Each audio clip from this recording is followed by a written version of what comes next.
Boa noite, pessoal. Tudo bem? É um prazer retomar novamente o nosso CAF Podcast. Agradecer a presença de todo mundo no nosso canal. Comentar, porque o pessoal pode compartilhar com amigos, para a gente continuar com esse trabalho, divulgando nomes da cidade, personalidades da cidade.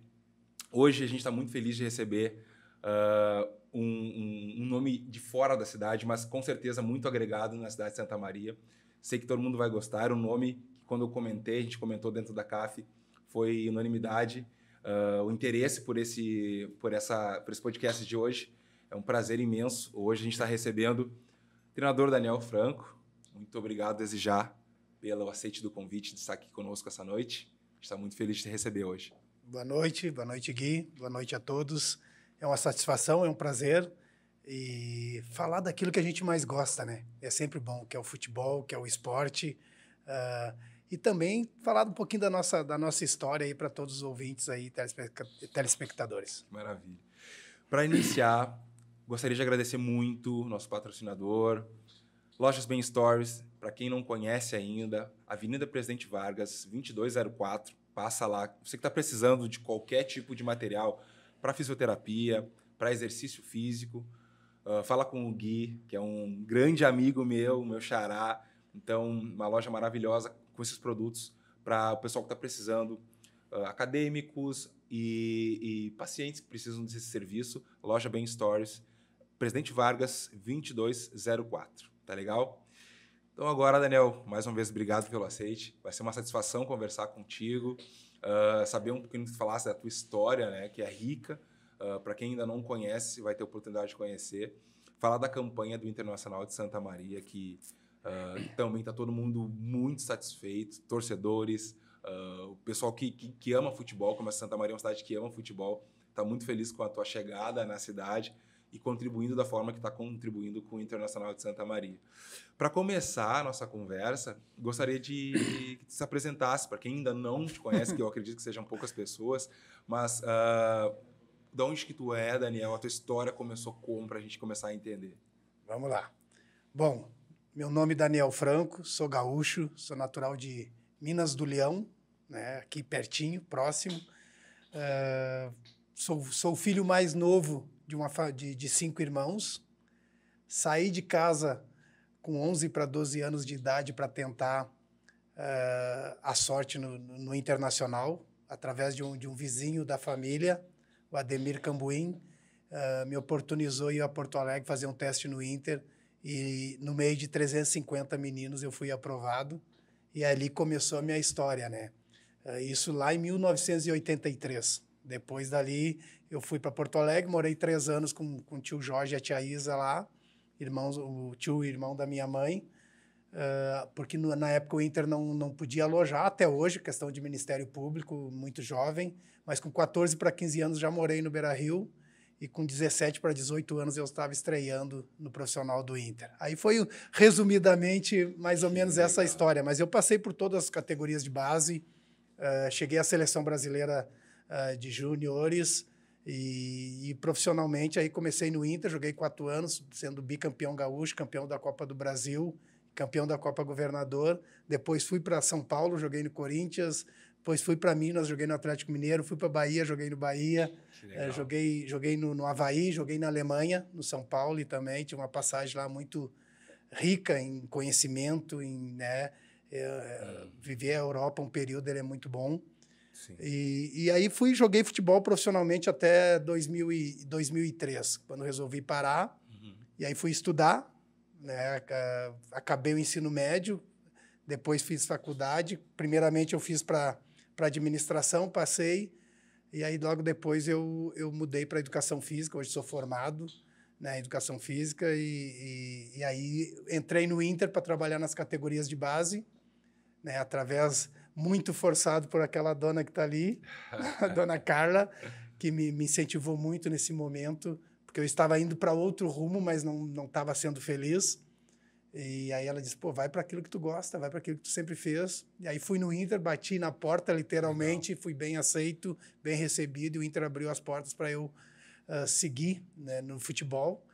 E ali eu fiquei por 7 anos e meio, fiz toda a categoria de base como avaliador, depois treinador. E desde 2000 2013, na verdade, eu estou nessa caminhada de treinador de futebol. Que legal, Daniel. Isso bem resumido, tá, Gui? Exato, não. Mas com certeza dá para entender a tua trajetória, como é rica. E eu sempre penso sobre isso, assim, às vezes, né? Há um debate sobre isso, até inclusive não só no meio dos treinadores, mas até em relacionados a comentaristas, né?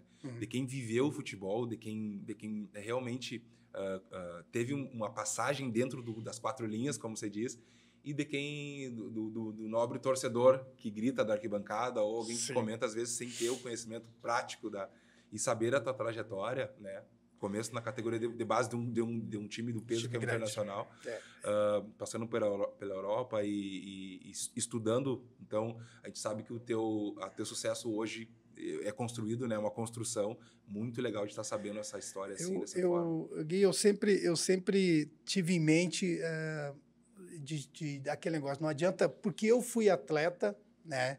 Não quer dizer que eu tenha que ser bom treinador. Eu tenho que me preparar para ser. Sim. Né? Por isso, quando eu decidi voltar para o meio do futebol, eu digo, eu vou me qualificar. Então, eu tenho a qualificação acadêmica, sou formado. Logo após, eu tenho a licença A da CBF, né? Eu tenho também, e aí foi aquele período da pandemia, que todo mundo estava em casa. Eu sou formado em comentarista esportivo, fiz o curso também. Hoje eu estou estudando e fazendo uma pós-graduação em psicologia do esporte e do exercício. Então, a gente está sempre buscando evoluir, crescer, porque o futebol ele teve uma evolução muito grande. E a gente precisa ter um mínimo de conhecimento para passar para os atletas e também para ter uma troca, né, com todo o staff, toda a área clínica, a área fisiológica do clube. Então, isso não dá para parar. Tu tem que continuar buscando sempre. E eu penso que a evolução vem, ela é permanente. E é isso que eu busco. Perfeito.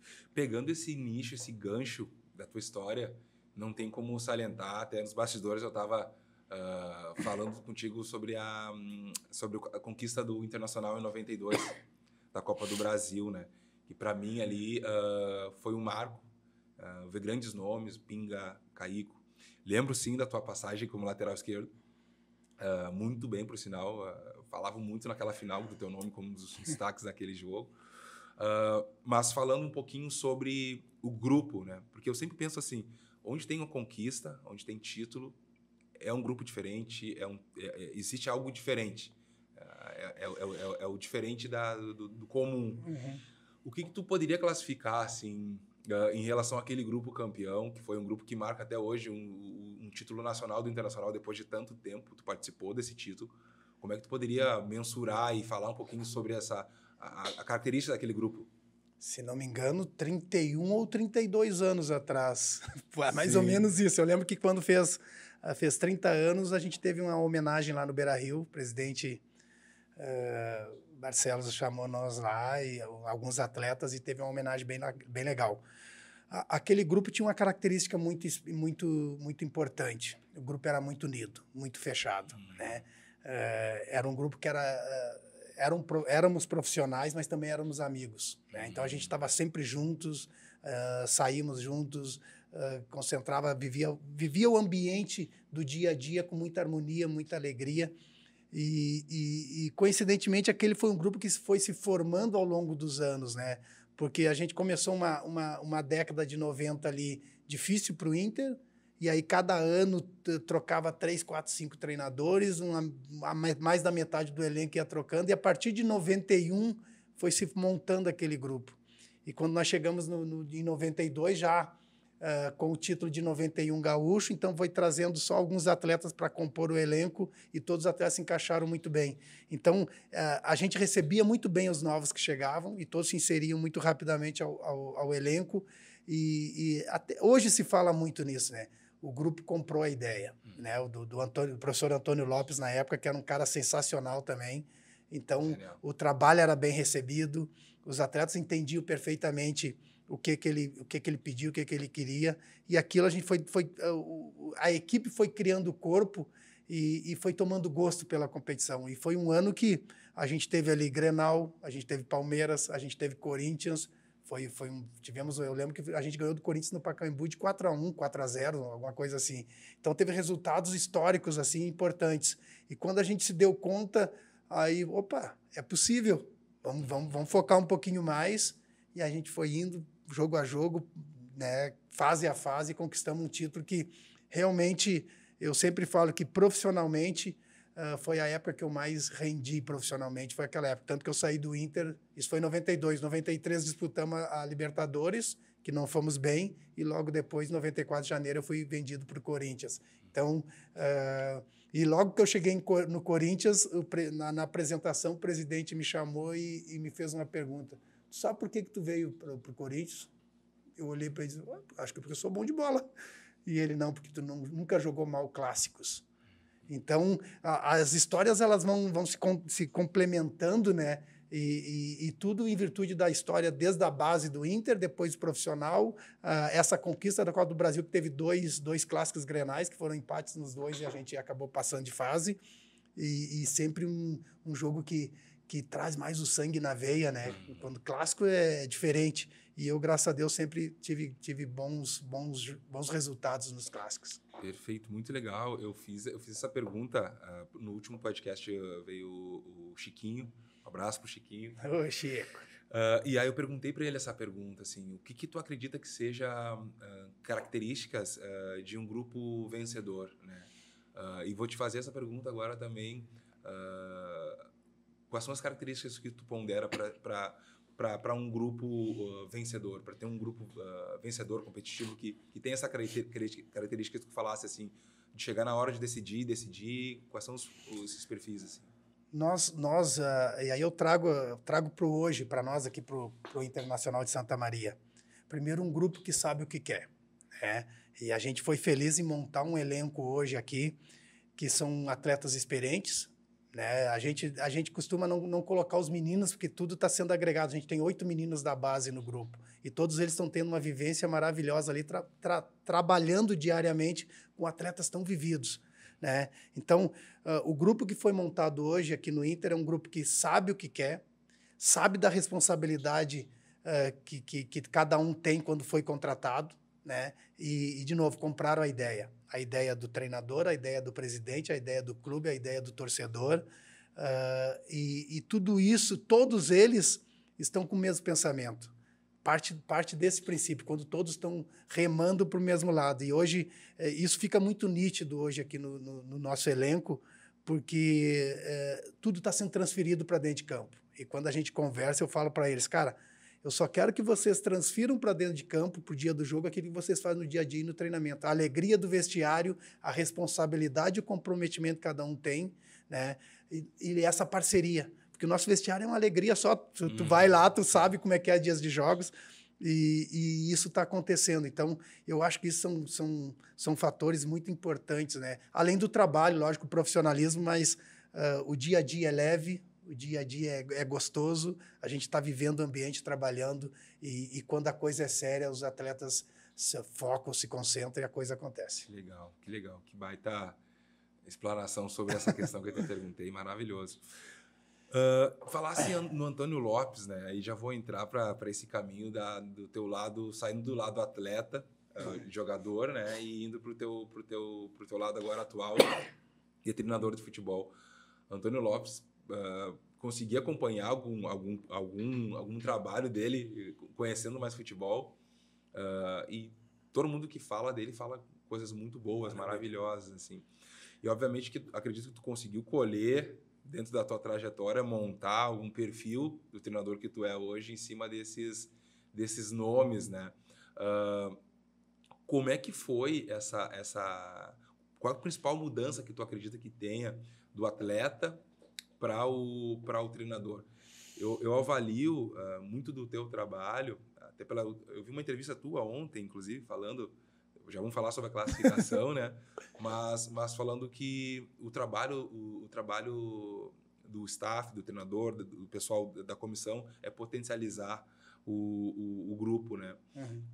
Qual é a diferença que tu conseguiu trazer do atleta e se configurar agora no treinador? Quais são as mudanças que tu tem em relação a isso, assim?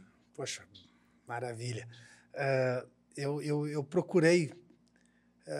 Quando eu resolvi seguir essa carreira de treinador, como eu já falei anteriormente, eu procurei, primeira coisa, me qualificar. Eu acho que a parte atleta ela vai ser importante em determinados momentos, mas para o treinador muda totalmente. Né? Tu ser treinador, ser atleta é uma coisa totalmente diferente. O atleta ele vai lá, treina, cumpre as funções deles ali no horário de treino e acabou. O treinador ele tem que pensar no time, ele tem que pensar na logística, ele tem que pensar no todo, né? Como vai montar a estratégia de jogo, aquele negócio todo. Então, muda muito isso, muda muito essa visão. E eu sempre me preocupei em não trazer muito o lado atleta para o lado treinador. Né? Então, para os atletas ali, eu falo muito pouco da minha trajetória como atleta. Né? A hora que é necessária a gente fala, e aí geralmente é em momentos muito, muito críticos, assim, que daí a gente põe algumas coisas em pauta. Né? Mas geralmente eu evito isso, mas ao mesmo tempo eu trago, logicamente eles não sabem, mas muita coisa que eu vivi. Né? E aí a gente tem sempre aquelas referências. Né? Eu pego o Antônio Lopes, por exemplo, o Antônio Lopes trabalhava muito a parte tática, né? Ele fazia muito trabalho tático. O Abelão, que é um cara sensacional também, é muita liderança de elenco, de grupo. Então, todo mundo chama ele de paizão. Né? Aí eu tive a felicidade de trabalhar com o Mário Sérgio também, saudoso Mário Sérgio, que era muito dos pequenos jogos. Né? Então, trabalhava muito isso. Lá no Corinthians, quando eu fui, foi ele que pediu a minha contratação. Então, trabalhava muito isso com muita intensidade. Eu já tinha uma história no Inter. Quando eu fui para o Corinthians, foi a primeira vez que eu comecei a viver essa questão dos pequenos jogos, já uma evolução do futebol, que hoje é o que se mais faz. Eu fui para a Alemanha, eu trago de lá o comprometimento, o profissionalismo, né, os horários, o cumprimento das ordens, das regras, das leis. Lógico que a gente tem que entender que nós estamos no outro continente, é tudo diferente aqui no Brasil do que da Alemanha, né? Vamos colocar assim, mas tu consegue trazer e moldar da tua maneira. Então, eu fiz esse apanhado geral, coloquei a minha maneira de ser, minha maneira de lidar com os atletas, e a gente vai evoluindo sempre. Né? Eu já fui mais rígido, hoje eu sou mais flexível, né? Eu procuro deixar muito meu elenco muito à vontade, porque eu entendo que não existe uma verdade absoluta. Né? Tu trabalha com... Hoje, ali, de atletas, a gente tem 34 atletas, sim, cada um com a cabeça diferente. Então, nem todo mundo vai pensar igual. Então, eu tenho que fazer com que todos se sintam bem. Então, todos eles têm liberdade para conversar, para a gente debater sobre uma formação de esquema tático. Né? Então, eu deixo isso muito claro para eles e muito transparente, mas, ao mesmo tempo, eu dou subsídios e argumentos para eles que poucas vezes eles têm esse espaço, né? Não, porque a gente já... E aí, muito da comissão técnica, e mais diretamente ao Cupini e ao Valdemar, que são o meu auxiliar e o analista, que a gente consegue montar todas esse trabalho, esse material para que os atletas sanem todas as dúvidas deles, né? Então, isso tem sido muito legal e os atletas têm recebido muito bem, né? Só mudando um pouquinho, por exemplo, uma das grandes preocupações que eu sempre tenho é com a parte física, né? Sim. Porque eu entendo assim, eu gosto que as minhas equipes joguem muita intensidade, muita velocidade, pressão alta o tempo todo. E aí nós tivemos uma conversa com o Henrique, por exemplo, que já está no clube, deve ser um dos mais velhos no clube ali, de casa, e o Henrique entendeu perfeitamente. Hoje nós temos um atleta lesionado. Nós tivemos uma lesão muscular, que foi grau 1 ali, que o atleta nem parou, já tem um processo juntamente com os nossos filhos ali, que praticamente não parou, que foi o William Maranhão. O resto são contusões. Então, todo o elenco está sempre à disposição, sempre apto, e o trabalho sempre em alta rotatividade. Então, acho que não é uma coisa única, né? É uma série de situações e de coisas que fazem com que o todo se fortaleça e fique bem suave. Muito legal, muito legal. Acaba sendo esse papel de líder, né? De gestão do grupo. A gente falasse 34 jogadores com personalidades diferentes, se gerir tudo isso, é realmente algo muito difícil, e por isso que eu saliento essa questão de te parabenizar, pelo trabalho que o Internacional está fazendo. Obrigado. A gente sabe, eu tô no clube há algum tempo, parei e voltei agora, há 3 anos atrás, 4º ano agora ali, e a gente estava comentando, 6 anos não chegava nessa fase que o clube está líder de um grupo, do grupo B, 26 pontos, 5 vitórias consecutivas, classificação antecipada que não vinha há 6 anos, né? Então a gente tem que salientar isso e te ouvir falando sobre esse aspecto de gestão de todo o grupo, dessa união do staff da comissão, que um agrega ao outro, a gente consegue entender o porquê, né? Justamente com o presidente e toda a parte de direção, né? O porquê do sucesso do time. E, obviamente que tem caminhos pela frente, mas já te dá os parabéns pelo trabalho que está sendo feito. Obrigado. Em nome da CAF e de grande parte da torcida, te falo isso porque escuto muito, né? Todo mundo falando muito bem do teu trabalho, e conseguir entender essa forma que tu explanou agora para a gente, fica um pouco mais fácil de visualizar. Uma outra pergunta que eu tenho para te fazer é sobre esse modelo atual, né, do futebol. Bom, tu vivenciou, tu falasse, começou em 83, e o futebol mudou muito, principalmente nessa característica que tu falou de parte física, né? Eu estava vendo um documentário esse tempo agora do Romário, e ele falando, não é que eu não gostava de treinar, eu não gostava de ficar correndo 3 quilômetros em volta do campo. Eu usava ali eu uso um pedaço curto do campo e eu fazia coisas que eu não utilizava. Então, o futebol, desde a parte física, a parte tática, mudou muito. E eu estou acompanhando a Eurocopa agora, dizer, a maior referência que a gente possa ter de futebol atualizado, né? E já consigo também perceber algumas mudanças. Tu, como treinador, Daniel, como é que tu tem avaliado essa mudança do futebol? Essa mudança, ela veio para mudar preconceitos do futebol, né? Eu não sei até que ponto ela foi boa no sentido de valorizar o talento puro, né?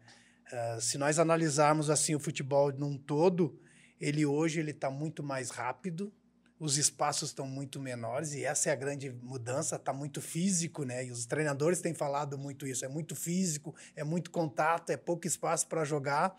Quando da minha época, que já estava começando, quando eu parei de jogar em 2003, estava começando essa transformação. Mas na minha época, tu não poderia ver uma equipe, por exemplo, sem o camisa 10 tradicional, clássico aquele, né? O cara que pensa jogo cerebral.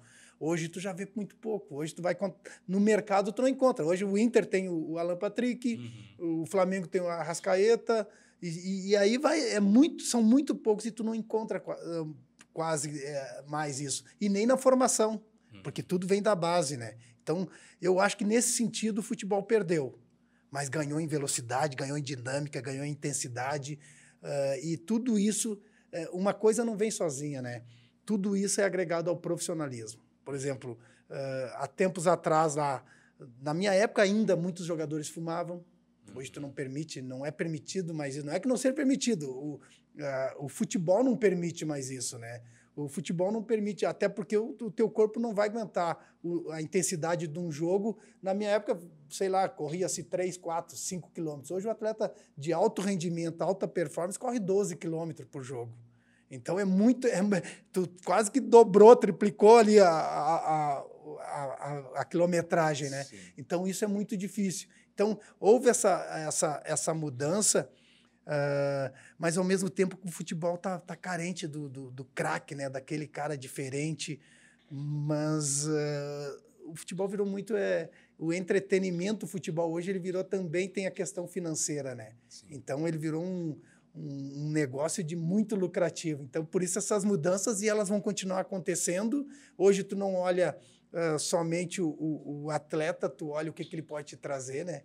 O que ele pode render. Né, financeiramente, e isso está dando muito negócio, e aí tu acaba lá, a tua essência, que é lá na base hoje, tu acaba perdendo e deixando passar alguns valores importantes. Como eu sou formado na base de um grande clube, eu me formei como treinador na base de um grande clube. Então, assim, a gente vê muito hoje a base subindo quase que forçado para a equipe principal com muita deficiência. porque daí falta aqueles conceitos básicos, né? Domínio, passe e cabeceio. 3 conceitos básicos do futebol. Se tu não tem domínio, tu não consegue dar o passe. Se tu não tem passe, tu não consegue jogar. Sim. Se tu não tem cabeceio, né? Então, tu vê muitos atletas com essas deficiências. E aí, mas, ao mesmo tempo, são atletas que vêm porque tem uma característica determinada para jogar no Oriente Médio ou para jogar na Europa. E aí as coisas vão acontecendo, às vezes, muito atropeladamente. Mas é um negócio, é um negócio. Sim. Mas é uma transformação que ela ocorreu e ela não vai voltar mais, ela só tende a aumentar, mas, ao mesmo tempo, eu vejo que está se pensando novamente na formação, por exemplo, do 10 clássico.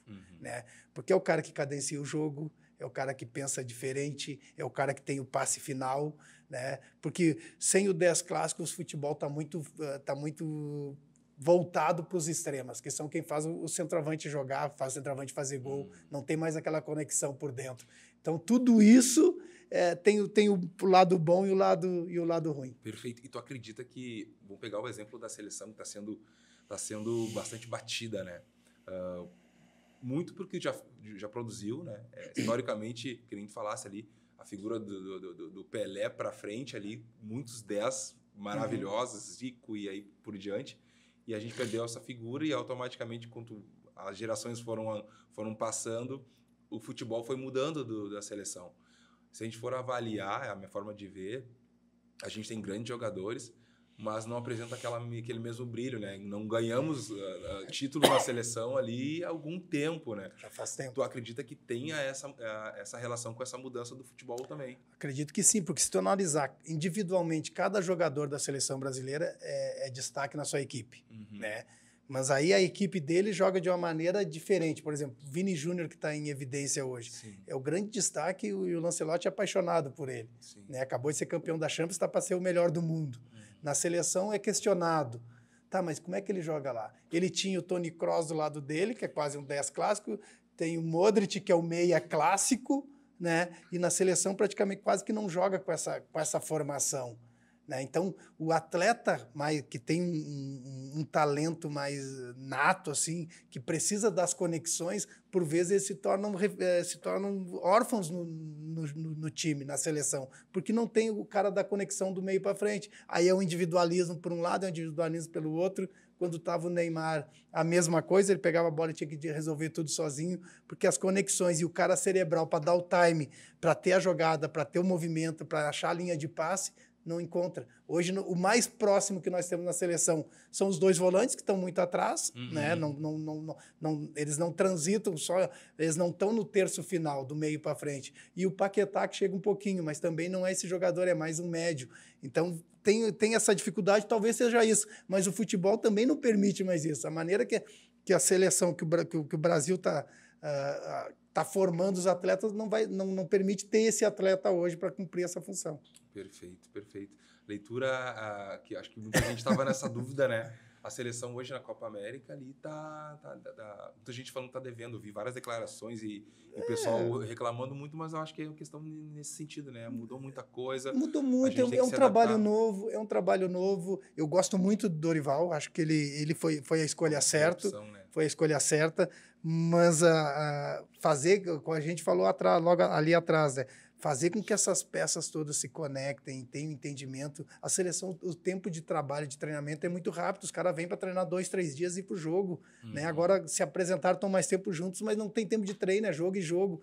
Então, é muito da característica individual de cada um, porque a conexão, o coletivo, ele fica muito aquém por causa da falta de treinamento, de treinabilidade. Sim. Então, é muito de cada um. Perfeito. Pegar um gancho que tu falasse agora num nome, é um assunto, teoricamente, que, vou ser bem sincero para ti, eu não foco muito na minha vida, mas sei que existe muito. Falasse no Vini Júnior agora, e a gente não tem como falar da questão do preconceito racial.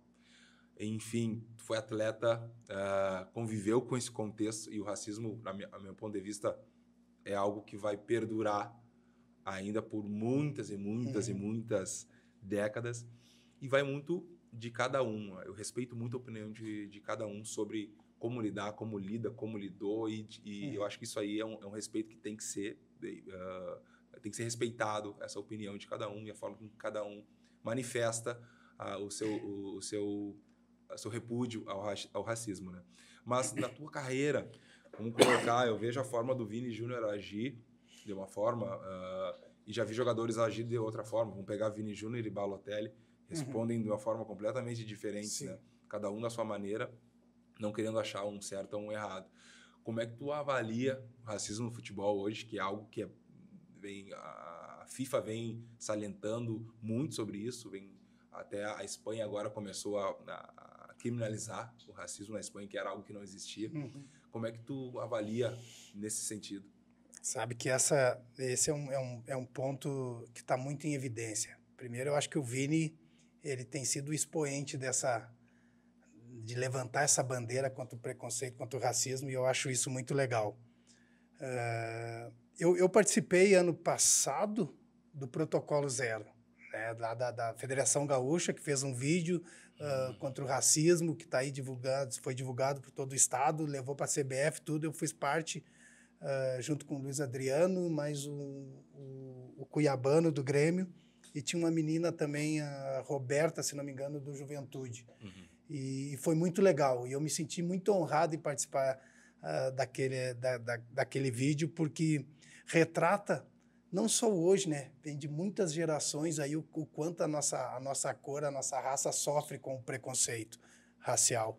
E em relação ao futebol propriamente dito, a grande diferença hoje, eu também concordo contigo que vai levar muito tempo ainda, mas pelo menos hoje já se levantou a bandeira e está se dando a cara.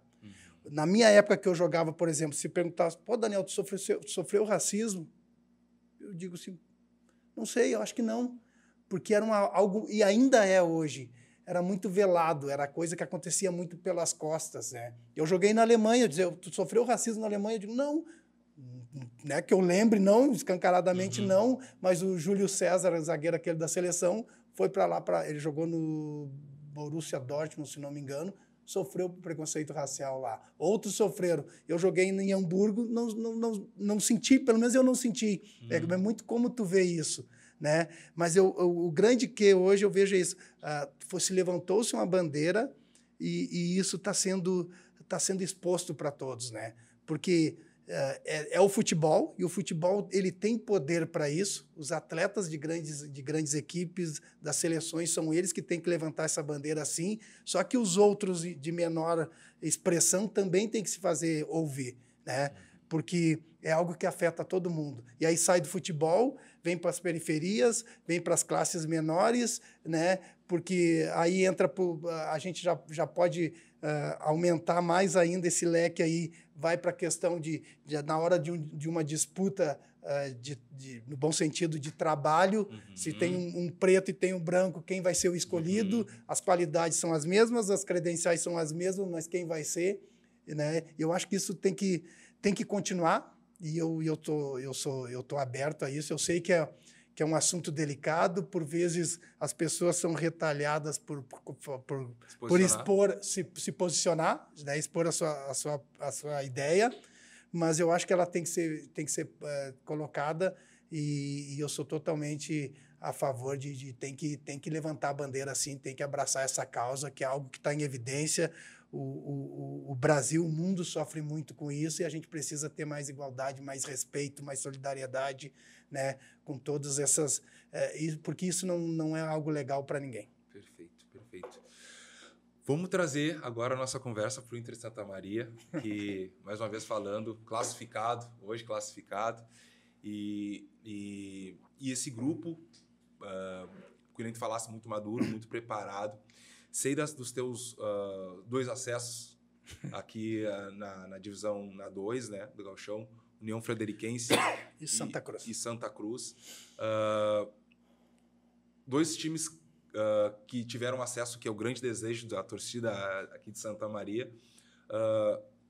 Tu acredita que tenha aspectos nesses times campeões que tu encontra no Internacional de Santa Maria, alguma similaridade, ou são completos 3 grupos, falando especificamente deles, completamente distintos?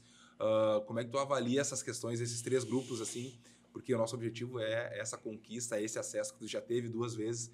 Então, tu mais que ninguém sabe como chegar, sabe o caminho para chegar. E a gente agora classificado, o torcedor quer saber um pouquinho sobre isso. Sabe que essa semana ainda eu estava pensando sobre isso.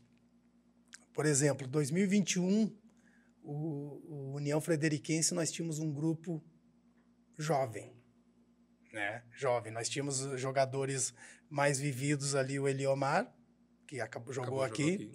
Que foi muito bem, era o cerebral da equipe. Tínhamos um zagueiro mais experiente, o goleiro experiente, o Everton Senna, que também jogou aqui, estava naquele elenco, e o resto muito jovem, assim. Mas tinha... aí, lá, ano passado, no Santa Cruz, a gente tinha um grupo já mais experiente, né? Mas também mesclado com jovens. E esse ano talvez seja o grupo mais experiente, assim, mais vivido, porque se nós analisarmos, eu já fiz essa reflexão com os próprios atletas, tirando os meninos da base, todos já conquistaram. Todos já têm acesso, já têm títulos, ou aqui em outro lugar. Mas tem uma similaridade entre eles. Todos têm muita consciência do que querem. Todos querem muito, né? Eu lembro lá em 2021, a gente perdeu o primeiro jogo para o Veranópolis, 2-1, lá em Veranópolis. Depois, se não me engano, empatamos 3 partidas na sequência, 2 ou 3. E aí já criou-se aquele murmurinho, pô, não vai dar. Primeira cabeça que os caras querem derrubar, cortar era do treinador.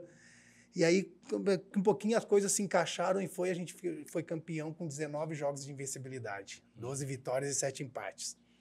Ano passado, no Santa Cruz, a gente também começou empatando muito, nos classificamos também com 2 rodadas de antecedência, e aí depois que nós classificamos, nós perdemos as 3 partidas seguintes, né? Perdemos as 2 últimas da classificação e perdemos o primeiro jogo do mata-mata, contra o Passo Fundo. Perdemos lá em Passo Fundo 1-0. E aí depois engatamos e fomos campeões de novo. Esse ano aqui, a gente começou, e aí a grande diferença de todos os outros 2 clubes, que todo o grupo nosso que foi se apresentando, ele estava jogando Série A de algum lugar. A maioria aqui do Rio Grande do Sul, mas tinha no Mato Grosso, tinha em São Paulo. Se não era a Série A, tinha outras divisões que estavam jogando, mas todos estavam em atividade. Né? A exceção era o Jarro, que estava com problema, aquele problema lá que estava impedido de jogar, e o Márcio Goiano. E o resto todos estavam. E aí o problema foi se agravando mais porque a gente se apresentou dia 26 de fevereiro. E nós tínhamos ali os 8 meninos da base e uma meia dúzia dos profissionais. E o grupo foi se apresentando gradativamente. Tanto que a gente foi o último atleta a chegar, se não me engano, foi o Jean Pablo. Chegou, a gente estava já bem na enchente ali, já a competição já tinha acontecido 4 rodadas. Né? Então, era previsível a equipe oscilar, era previsível a equipe ter não ter um jogo ainda tão encaixado no início, porque eles vinham de outras competições, de outra metodologia de trabalho, de outras ideias, né? Por mais que se conhecesse a grande maioria, mas não tinham ainda jogado e trabalhado juntos, né? Mas isso ficou tudo muito fácil a partir do momento que eles foram chegando e foram comprando a ideia, né? A ideia de trabalho, a ideia do clube principal, que é vir realmente para buscar o objetivo, mas com muita humildade e trabalho. E o grupo foi se fechando. Né? Quando teve as enchentes e parou a competição por 1 mês e pouco, a gente já estava começando a ter um crescente. Logo no retorno, a gente foi a Lajeado e perdemos também lá. Então já houve de novo aquela desconfiança, e uma desconfiança que eu acho plenamente normal, porque a desconfiança do clube, que está há 12 anos na divisão de acesso, a desconfiança do torcedor, que está ansioso para ver o time, o clube, o seu clube do coração voltar a ter grandes jogos, a estar na elite do futebol gaúcho. Mas isso, em momento algum, incomodou o grupo, o trabalho. A gente continuou trabalhando da mesma forma, a confiança dos atletas se mantiveram da mesma forma, e aí a coisa foi acontecendo. E o futebol, ele é assim como na vida, as coisas não são do dia para a noite. Tem todo um tempo certo para as coisas acontecerem. Só que daí, hoje, eu tenho rodado bastante o grupo, né? Por mais que eu tenha uma equipe já mais ou menos encaminhada, mas raros são os jogos que eu não faço as 5 trocas. Então, ainda hoje eu falei para eles, eu tenho total confiança em todos vocês. Quem eu tirar e pôr, eu sei que vai dar conta do recado. E é isso que a gente tem percebido nos jogos, com entendimento tático, com a técnica individual de cada um bem apurada, mas a intensidade, que é aquilo que eu preconizo muito, mas todos com a mesma ideia. Como eu falo para eles, então, todo mundo remando para o mesmo lado, todo mundo querendo muito alcançar esse objetivo. Então, esse grupo, a formação gradativa que se deu foi a grande diferença de todos, mas, ao mesmo tempo, eu vejo hoje um grupo muito consolidado, sólido, consistente, que está muito focado no grande objetivo. Que legal. Assim, pegando esse link que você estava colocando, de ser um grupo maduro, de saber onde quer chegar, os resultados estão aí, e os números não mentem, né? Ótimos resultados, 5 vitórias consecutivas. Como é que tu lida agora com esse momento, né? Que é uma fase muito boa, né? Uma fase muito boa do time, para não deixar, vamos colocar assim, ficar com essa vantagem, né? E baixar o nível, manter eles em alta intensidade, manter eles altamente focados. Que estratégia que tu utiliza quando chega num patamar de sequência de jogos muito bons, com resultados chegando, que pode, porventura, acontecer, né, de baixar um pouquinho da guarda depois da classificação? Quais são as estratégias que tu utiliza para manter esse alta performance em um cenário positivo como esse? Eu acho que o grande quê aí é que a gente tem sempre objetivos a atingir, né? Então, hoje na reapresentação eu falava para eles ainda, cara, nós conseguimos o primeiro objetivo, que é estarmos classificados. Independente da colocação, nós já estamos entre os 4. Agora nós vamos pensar no segundo, que é nos mantermos na ponta. Então, a partir do momento que tu vai traçando objetivos, e por isso que eu em nenhum momento da competição e nas minhas entrevistas eu falava em chegar para classificar, em chegar lá nos mata, não. Eu sempre pensei, e junto com os atletas, no jogo a jogo. Né? Agora nós atingimos o objetivo. Nosso objetivo inicial, lá no início da competição, era o quê? Vamos sair da parte de baixo. Porque todos são iguais, até começar a competição. A partir do momento que começou a competição, uns vão se destacando, outros vão ficando para baixo. E aí compete a ti saber que lugar tu quer e o que tu faz para tu chegar onde tu quer. Então, hoje nós atingimos o primeiro objetivo, que é chegarmos na classificação. Só que, graças a Deus, nós chegamos em primeiro do nosso grupo ainda. Então, agora nós temos o segundo objetivo, que é nos mantermos em primeiro. Porque nos mantermos em primeiro nos dá a condição de trazer o segundo jogo dos mata para casa. Isso é uma bela vantagem, ainda mais para nós que temos um torcedor que cada vez está lotando mais a Baixada, cada vez está apoiando mais e nós precisamos dele. Então, esse é o nosso objetivo agora. E, a partir daí, a gente começa a manter o foco dos atletas. Né? E aí, daqui um pouquinho, tu vai oxigenar um ou outro, vai dar um descanso, porque também tem que pensar na sequência de jogos, também tem que pensar no desgaste físico, também tem que pensar no restante do elenco, para deixar todo mundo motivado e apto a jogar, mais minutagem, mais ritmo de jogo. Então, tudo isso a gente pensa no dia a dia e entra aquela outra parte que eu falei, né? Atleta vai lá, treina e vai embora. A gente tem que pensar ali, o staff, a comissão toda, pensar em todos esses pormenores aí para deixar o grupo, o elenco sempre ativo. Perfeito. Daniel, a gente tem muito seguidor, atleta de base.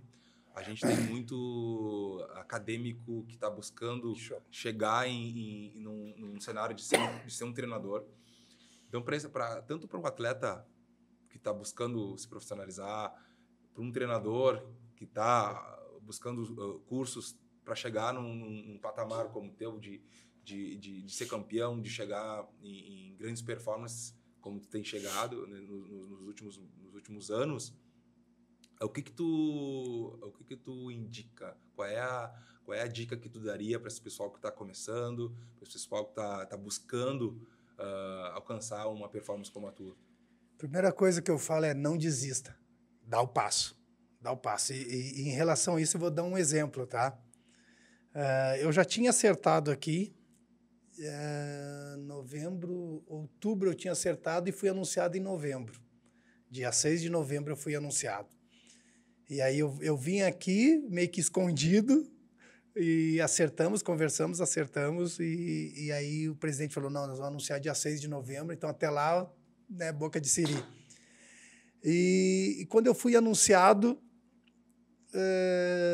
o Valdemar Eduardo, nosso analista de mercado, mandou uma mensagem para mim no Instagram profissional ali do @treinador Daniel Franco. E eu olhei, passou desapercebido que eu não o conhecia. E aí a minha esposa disse, tu não vai ler a mensagem dele? Aí eu, tá, agora não, depois. Aí ela foi de novo, não vai ler? Eu disse, tá, vou ler. Aí era ele pedindo para uma oportunidade para trabalhar no futebol. Ele já tinha mandado, depois conversando com ele, ele mandou currículo para o Santa Cruz, mandou para os clubes, porque ele sabia o que ele queria. E aí eu marquei com ele de vir no clube. Aí quando eu voltei, foi dia 6, depois eu acho que foi meio do mês, eu retornei. Aí eu vim com o Marcelo Cupini junto. E aí ele foi lá no clube e se apresentou. Um burista sensacional, tem nos ajudado muito, tem evoluído muito. E aí ele falou da história dele, falou o que ele queria ser, mostrou as intenções dele. Veio de forma voluntária, assim, não exigiu nada. E aí eu sempre trago comigo o seguinte, puder oportunizar alguém, oportunize. Porque um dia alguém me oportunizou. Então não tenho por que eu fechar a porta e simplesmente não tentar ajudar as pessoas. E aí eu falei, naquele mesmo momento eu falei nós estávamos em reunião ali no clube, falei com o presidente, falei com o Marco e o Chiquinho que estava ali, eu falei qual é a situação, qual seria a função dele na comissão e o pessoal aceitou de imediato. Hoje ele é o nosso analista de mercado, o nosso analista de desempenho, que ele nem trabalhava nessa área, mas ele aprendeu, queria tanto e aprendeu tão rapidamente e está nos ajudando de uma maneira muito, muito grandiosa, assim. Então, assim, o recado é esse, dá o passo, vai em busca, vai em frente. O futebol é muito amplo, tem espaço para todo mundo, não é só treinador, só preparador físico, tem outras áreas que hoje elas são tão importantes quanto, por exemplo, eu não consigo trabalhar, o nosso trabalho ele não é a mesma, desenvolve da mesma maneira sem um analista de desempenho. A gente precisa das imagens, a gente precisa das filmagens, a gente precisa estudar os adversários. Então, vai em frente que é uma área boa. Legal, baita dica. Salientar também todo o staff, né, da comissão, todos os amigos lá, que estão fazendo um belíssimo trabalho contigo lá, todo o pessoal. Daniel, a gente está chegando no final da nossa conversa. Falei que ia ser 3, 4 horas. Pô. Exatamente, maravilhosa. A nossa conversa foi muito rica, muito legal. Tenho certeza que entre os principais convidados, tenho certeza que ficou muito bom o nosso bate-papo. Que show. E eu queria saber de ti as tuas perspectivas futuras do Daniel Franco. Ou seja, tu tem alguns objetivos que tu queira ainda cumprir profissionalmente, algo que tu almeja. Obviamente, dentro dos projetos que tu já está, a gente já sabe, como tu falasse agora, que é o acesso, que é ser campeão com o Internacional de Santa Maria. Mas eu digo assim, quais são as suas projeções futuras como treinador, as coisas que tu almeja, para a gente saber um pouquinho. Eu comecei agora como treinador, né? Sou novo, pô. Tem muito tempo ainda. Já ganhou, já com 2 acessos. Eu tenho 10 anos como treinador, né? A nível profissional. Eu sempre busco coisas de quando eu comecei como atleta. Eu tinha um sonho que era ser atleta profissional, eu tinha um sonho que era jogar em grandes clubes, eu tinha um sonho de chegar à seleção, né? E graças a Deus eu consegui gradativamente cada um deles. É a mesma coisa agora, como treinador. A gente sabe que o mercado é inchado, que as portas nem sempre se abrem da maneira que a gente espera, mas eu acredito muito no trabalho, né? Se eu falar em projeção futura, a minha projeção para o futuro hoje é subir com o Internacional de Santa Maria. Eu tenho certeza que subindo aqui as portas vão se abrir muito mais, né, e muitas coisas boas vão acontecer. Mas também em marcar uma história legal aqui, né? Em deixar um legado bacana para a cidade, para o clube, né? Em dar uma sequência, porque não depois que a gente subir, talvez jogar o gauchão, talvez deixar o clube numa divisão nacional, né? Então, eu trabalho muito com o pé no chão. A gente tem os sonhos, a gente vislumbra coisas maiores, mas hoje o meu foco todo está aqui e eu espero conquistar todos os objetivos aqui dentro do Internacional. Assim seja, né? Hein? Daniel, eu vou pedir para te falar o teu arroba do Instagram, então, para o pessoal que admira o trabalho do Daniel, ou seja, ou está conhecendo agora, os que admiram, que estão conhecendo, seguir nas redes sociais. Vai lá, @treinador Daniel Franco, vai lá, curte lá, vai lá que a gente vai seguir, tem algumas histórias lá. Exato, tem muita coisa legal lá para a gente acompanhar e te agradecer. Pedir agora para o pessoal auxílio, um presente que já é característico, que a gente acaba trazendo aqui para os convidados. Coisa boa.